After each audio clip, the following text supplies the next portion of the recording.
झारखंड के विधानसभा चुनाव में एक बार फिर इंडिया और एनडीए गठबंधन आमने सामने है। इंडिया गठबंधन के नेताओं ने सरकार बचाने के लिए पूरी ताकत झोंक दी है, तो एनडीए खेमा झारखंड की सत्ता में वापसी के लिए जमकर पसीना बहा रहा है। ऐसे में झारखंड की सियासी बिसात पर दोनों ओर से खूब आजमाइश हो रही है। 24 साल का युवा झारखंड अब तक 7 मुख्यमंत्री को कुर्सी पर बैठते और उतरते देख चुका है। इस बार के विधानसभा चुनाव में इन सभी की साख दांव पर लगी हुई है। इनमें वर्तमान मुख्यमंत्री हेमंत सोरेन के साथ साथ पूर्व मुख्यमंत्री चंपाई सोरेन और बाबूलाल मरांडी खुद विधानसभा का चुनाव लड़ रहे हैं, जबकि शिबू सोरेन से लेकर अर्जुन मुंडा, रघुवर दास और मधु कोड़ा जैसे पूर्व मुख्यमंत्रियों की प्रतिष्ठा भी सवालों के घेरे में है।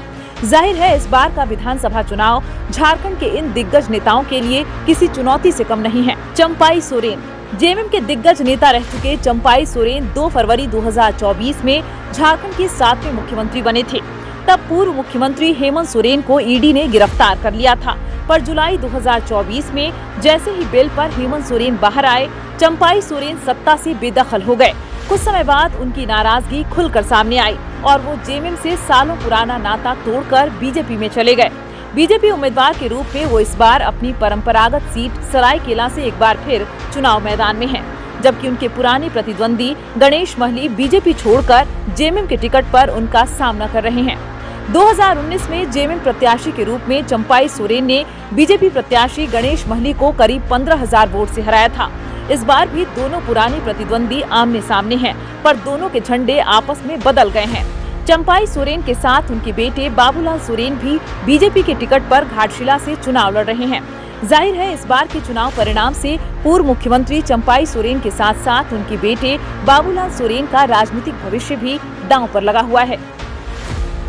बाबूलाल मरांडी झारखंड के पहले मुख्यमंत्री रहे और वर्तमान प्रदेश बीजेपी अध्यक्ष बाबूलाल मरांडी धनवार जैसी जनरल सीट से खुद चुनाव लड़ रहे हैं। 2019 में जेवीएम उम्मीदवार के रूप में उन्होंने यहां पर बीजेपी प्रत्याशी लक्ष्मण सिंह को पराजित किया था। इस बार उनके सामने अपनी सीट बचाने की चुनौती तो है ही, झारखंड की सत्ता में अपनी पार्टी की वापसी कराने की भी बड़ी जिम्मेदारी आ गई है। उनके खिलाफ इंडिया गठबंधन के दो उम्मीदवार चुनाव मैदान में ताल ठोक रहे हैं। जेएमएम ने निजामुद्दीन अंसारी और सीपीआई ने राजकुमार यादव को उम्मीदवार बनाया है। दरअसल धनबाद में 25% मुस्लिम और 10% यादव वोटर हैं। ऐसे में जेएमएम और सीपीआई प्रत्याशियों के खड़े होने से चुनावी मुकाबला बेहद दिलचस्प हो गया है। शिबू सोरेन झारखंड के दिग्गज नेता और पूर्व मुख्यमंत्री शिबू सोरेन खराब स्वास्थ्य की वजह से सक्रिय राजनीति से दूर हैं, पर जेएमएम अध्यक्ष के रूप में अभी भी पार्टी का सबसे बड़ा चेहरा बने हुए हैं। इंडिया गठबंधन के स्टार प्रचारकों की सूची में भी उनका नाम है।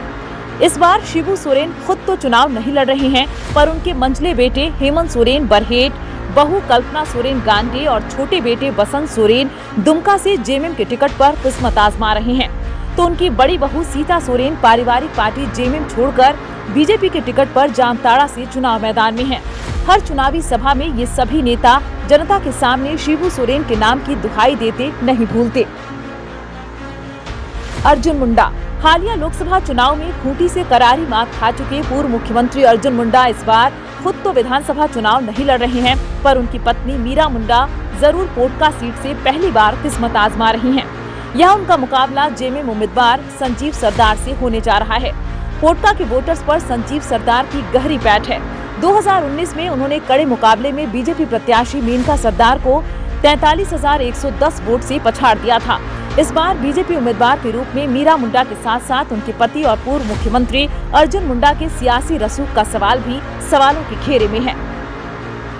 रघुवर दास झारखंड के वैसे पहले मुख्यमंत्री रहे हैं जिन्होंने 5 साल का कार्यकाल पूरा किया था, पर 2019 में वो खुद अपनी सीट गंवा बैठे थे और उनकी पार्टी भी झारखंड की सत्ता से बाहर हो गई थी। इसके बाद उन्हें ओडिशा का राज्यपाल बनाया गया। इस बार उनकी परंपरागत जमशेदपुर पूर्वी सीट से उनकी बहू पूर्णिमा दास साहू बीजेपी की उम्मीदवार हैं। दरअसल रघुवर दास रिकॉर्ड 5 बार जमशेदपुर पूर्वी सीट जीत चुके हैं, पर 2019 में अपने पूर्व कैबिनेट सहयोगी सरयू राय के हाथों मिली मात की टीस उन्हें अब भी साल रही है।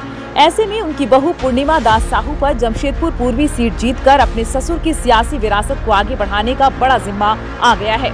बीजेपी उम्मीदवार के रूप में पहला चुनाव लड़ रही पूर्णिमा के सामने कांग्रेस ने दिग्गज नेता और पूर्व सांसद अजय कुमार को चुनाव मैदान में उतारा है।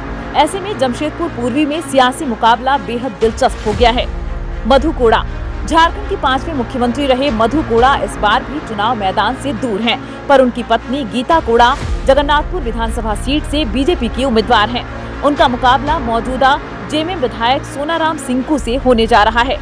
सिंहभूम से 2019 में कांग्रेस के टिकट पर सांसद बनने से पहले वो इसी सीट से विधायक रही थीं, पर उनके लोकसभा जाते ही सोनाराम सिंकू ने इस सीट पर कब्जा जमा लिया। अब जबकि इसी साल हुए लोकसभा चुनाव में बीजेपी उम्मीदवार के रूप में गीता कोड़ा को करारी मात मिल चुकी है, ऐसे में ये विधानसभा चुनाव गीता कोड़ा के साथ साथ उनके पूर्व मुख्यमंत्री पति मधु कोड़ा के लिए करो या मरो का सवाल बन गया है। अब देखना है कि जगन्नाथपुर सीट जीतकर गीता कोड़ा और मधु कोड़ा खोई राजनीतिक विरासत दोबारा हासिल कर पाते हैं या नहीं।